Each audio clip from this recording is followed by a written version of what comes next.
constitutional fields. We should have a good NPR by 2011-2012. Right.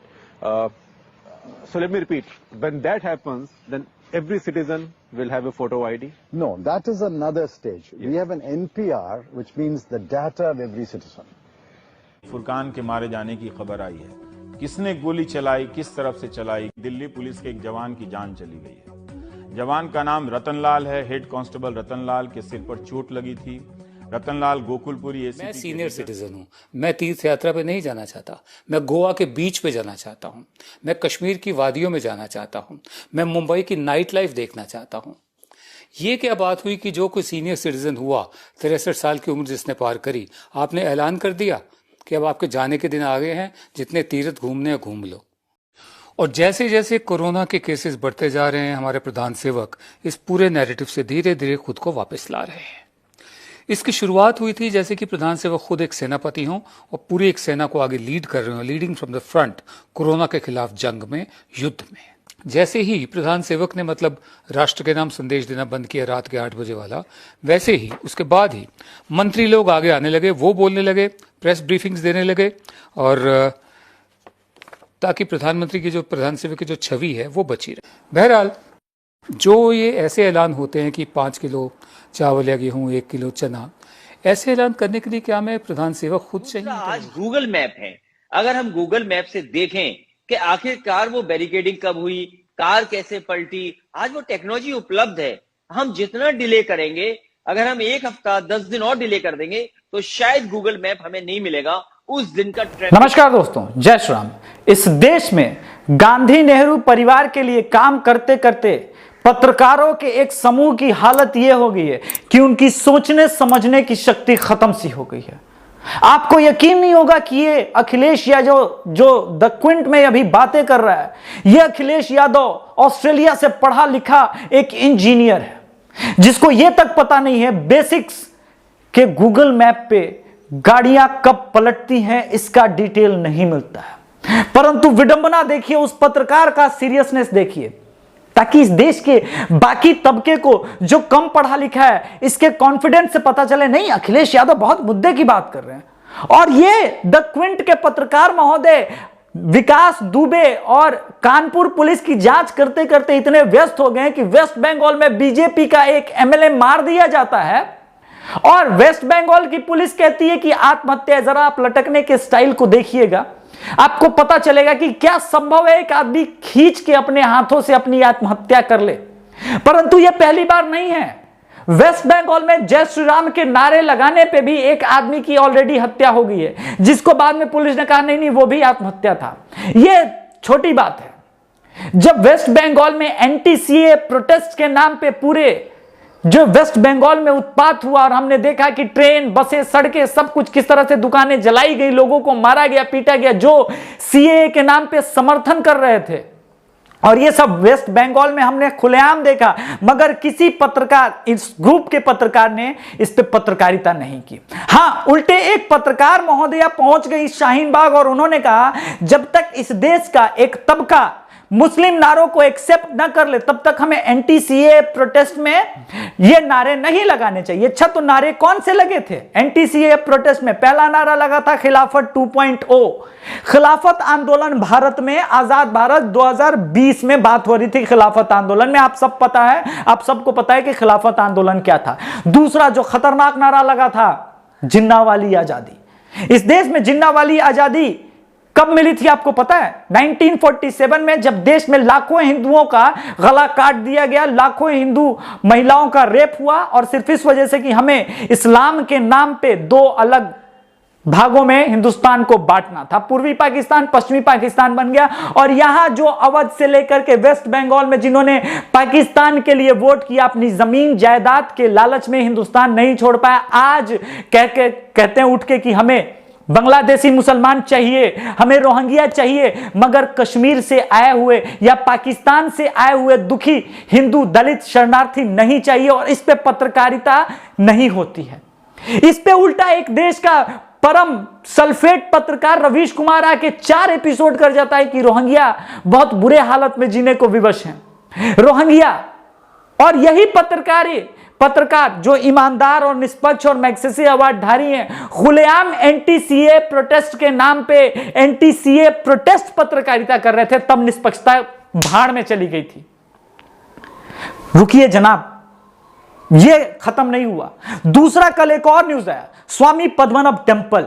Swami Padmanabha temple पे त्रावणकोर के जो महाराज थे उनके वंशजों को आखिरकार अधिकार मिल गया। स्वामी पद्मनाभ टेम्पल दुनिया का सबसे रिचेस्ट टेम्पल कहा जाता है, पर भारत के मंदिरों को क्यों हड़पना चाहते हैं ये लोग? सरकार सिर्फ भारत के हिंदू मंदिरों को क्यों? अगर कंट्रोल लेना है तो आप मस्जिद को भी गवर्नमेंट के कंट्रोल में लीजिए, मगर देश का कोई मस्जिद गवर्नमेंट कंट्रोल नहीं है, यह बात याद रखिएगा। इनकी दलीलें सुनिए। ये जो मंदिरों के पैसे, इस पे सरकार का हक है, बिल्कुल है, हो सकता है, मैं मान लूंगा। तो इस देश के मस्जिदों पे और इस देश के जो तमाम चर्च हैं उस पे गवर्नमेंट का अधिकार नहीं होना चाहिए।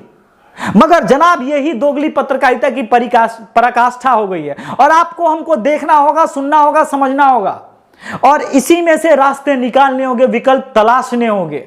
खुद की लड़ाई अब खुद को लड़ना होगा, वरना ये पत्रकार। अब सुनिए, पीएम केयर पे अभिषेक शर्मा बात कर रहा है और राजस्थान में जो गहलोत सरकार पे बात हो रही है, चलिए उसको देख लेते हैं। तो राजस्थान में गहलोत सरकार बच गई, मगर जैसे कि वो कहावत है ना कि बकरे की मां कब तक खैर मनाएगी। अरे भैया, भेड़िए के सामने तुम मेमने रख दोगे तो भेड़िया उसे पुचकारेगा थोड़े ना। अब मैं ये नहीं कह रहा हूं कि भारतीय जनता पार्टी भेड़िया है। भारतीय जनता पार्टी कहां से भेड़िया हो सकती है? भारतीय जनता पार्टी तो बैल है। नहीं, बैल के तो सींग होते हैं। हाँ, भारतीय जनता पार्टी गाय है, और गाय सबकी माता है, और माता के भक्तों को कुछ नहीं आता है। तो वीडियो सुन लिया। पहली बात की बीजेपी भेड़िया नहीं है, गाय है, गाय के भक्तों को कुछ नहीं आता। ये एक उस पत्रकार की भाषा है जिस पत्रकार को कुछ महीने या सालों पहले तक देश के प्रोमिनेंट न्यूज चैनल्स ने हायर किया था। फ्रस्ट्रेशन इतना ज्यादा है कि अशोक गहलोत और जो सचिन पायलट का क्लैश है उसको सीधे सीधे बीजेपी सरकार पे थोप रहा है। कोई बात नहीं, बीजेपी पे थोप रहा है, भारत के बीजेपी समर्थकों पे थोप रहा है, कोई बात नहीं, मैं मान लेता हूं। एक सेकंड के लिए रुकिए।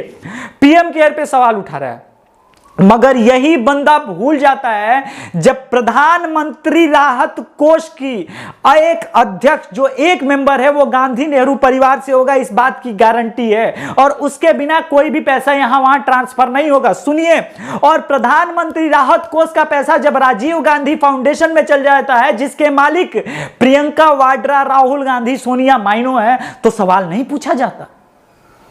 पूछ सकता हूं अभिषेक शर्मा, क्यों तुमने सवाल नहीं पूछा?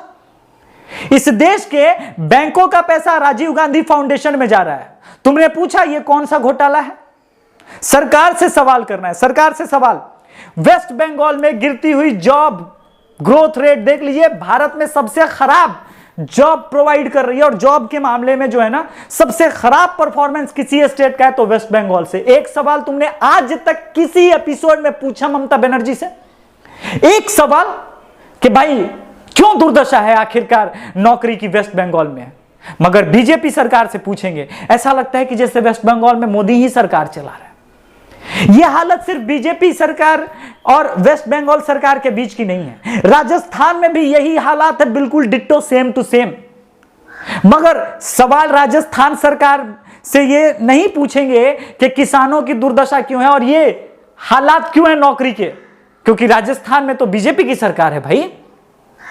और ये सारे न्यूज मैं सिर्फ 1-2 महीने पहले के बता रहा हूं आपको। ये हालात है, ये वास्तविकता है। मगर इस देश का सिस्टम इतना सड़ चुका है, पत्रकारिता के मामले में इतनी दलाली इस हद तक आ गए, ये गांधी नेहरू परिवार के तलवे चाट चाट के इनकी जिह्वा लाल हो चुकी है।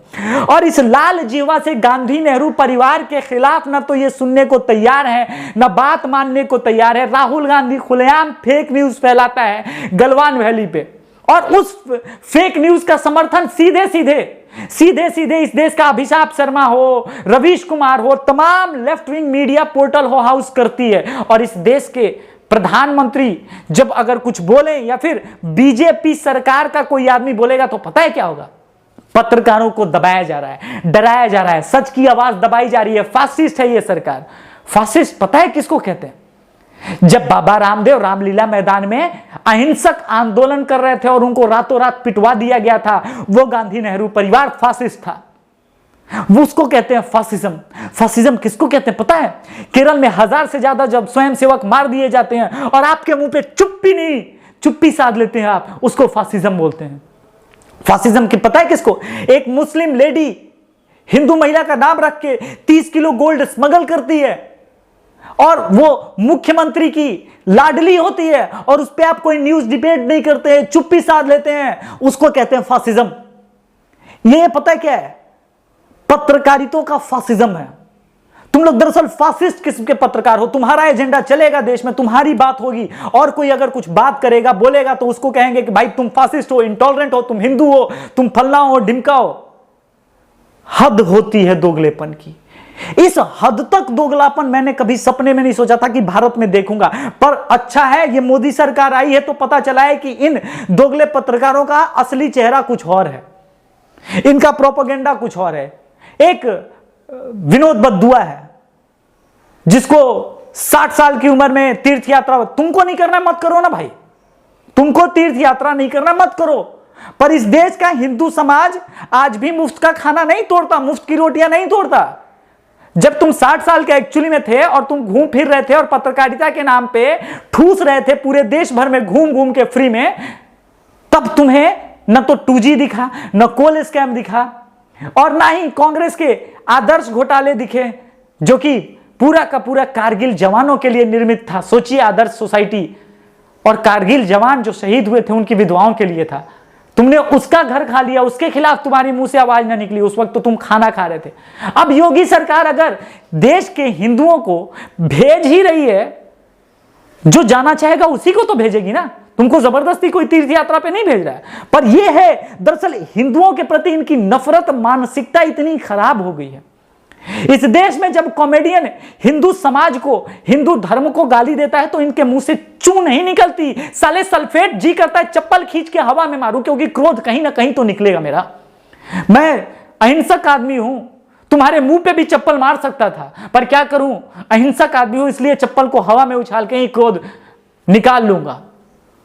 इस देश का जब कॉमेडियन इस देश के हिंदुओं को, इस देश के वीर हिंदुओं को और धर्म के मामले में हिंदुओं को जब गाली देता है कॉमेडी के नाम पे, तो तुम लोग चुप रह जाते हो। मगर उस कॉमेडियन को अगर कोई कुछ बोल दे तो लगता है कि भाई फासिज्म आ गया। मगर याद रखिएगा, every action there is equal and opposite reaction. Newton का कानून, नियम जो है वो नहीं बदलेगा। तुम बदल सकते हो, तुम्हारा दोगलापन, तुम्हारा दोगला चरित्र बदल सकता है, तुम दोहरा रवैया कर सकते हो पत्रकारिता के नाम पे। पत्रकारिता के नाम पे सोचिएगा दोस्तों, बंगाल में जब मारा जाता है एक बीजेपी का एमएलए, चुप्पी होती है। जब बीजेपी के कार्यकर्ता मैंगलोर में या फिर केरल में मारे जाते हैं, चुप्पी होती है। पुलिस के रवैये पे सवाल नहीं उठाया जाता। मगर जब एक हार्डकोर क्रिमिनल दुबे मारा जाता है तो हिंदुओं को ब्राह्मण, राजपूत, कायस्थ में बांटने की साजिश ये पत्रकार समूह करता है। राजनेता करते तो समझ में आता है, मगर ये जब पत्रकार समूह इस तरह का उतर जाता है, इस तरह के कुकृत्यों पे, तो लगता है कि वाकई चौथा स्तंभ रहा तो नहीं। ये निष्पक्षता की बात करेंगे, मगर निष्पक्षता है तो नहीं कहीं। याद रखिएगा दोस्तों, अगर आज भी आप चुप रहे और इस तरह से ऐसे पत्रकारों के साथ खड़े हुए जिन्होंने दोगलापन की पराकाष्ठा पार कर दी है। याद कीजिए, मिस्र में एक चर्च को मस्जिद में बदल दिया गया है। तमाम दुनिया के मिशनरी एजेंट विधवा विलाप कर रहे हैं। हमारे 40,000 टेम्पल इसी देश के लोगों ने तोड़ दिए, और उनके वंशज आज जब औरंगजेब, अकबर और टीपू सुल्तान जयंती मनाते हैं तो हमारे सीने पे सांप लौटेगा कि नहीं लौटेगा। सामने है काशी विश्वनाथ का मंदिर, सामने है मथुरा का मंदिर, लिविंग एग्जाम्पल है। क्या किसी पत्रकार के मुंह से निकला यह शब्द कि नहीं, गलत हुआ है हिंदुओं के साथ? आज भी हिंदुओं को सप्रेस किया जा रहा है। अगर दोस्तों आपको यह वीडियो अच्छा लगे तो लाइक, शेयर, सब्सक्राइब कीजिएगा। जय श्री राम।